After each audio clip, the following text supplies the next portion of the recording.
The fact that it stops even temporarily and aid goes in is good. The fact that hostages who had been taken 2 years ago are released, that's a good thing.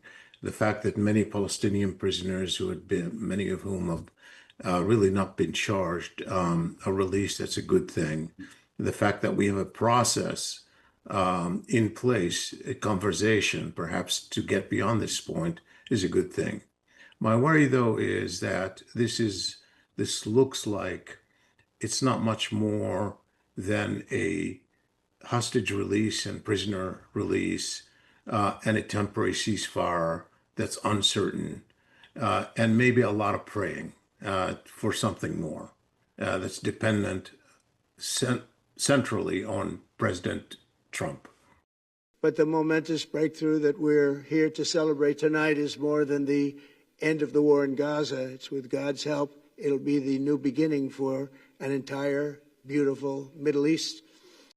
This time it's tied to something more than just a ceasefire because there is at least a plan that the President of the United States has put forth, and there are other interlocutors internationally, including Arab and Muslim countries that have been playing the role of mediator behind it, but it hasn't been accepted by the Israelis and Palestinians. And for that reason, I think what we see is the prospect of another explosion once the dust settles.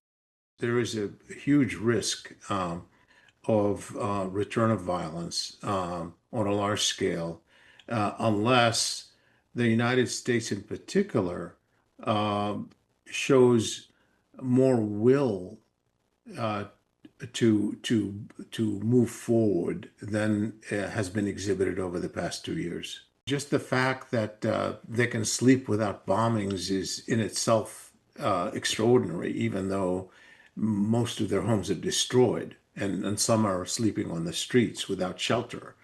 That in and of itself is good. The fact that you have aid going in, aid has been prevented. Many Gazans have been hungry, and some have been starving, and some, in fact, have starved to death.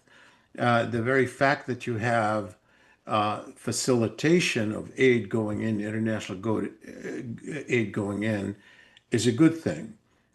What hasn't changed is obviously the military control of the Strip is still by Israel in 58% of the Strip. And inside, while Hamas has agreed to the ceasefire, Hamas certainly is still the most important force inside the Palestinian areas. That has not changed. So clearly, there's a lot of uncertainty about what the next day is going to bring.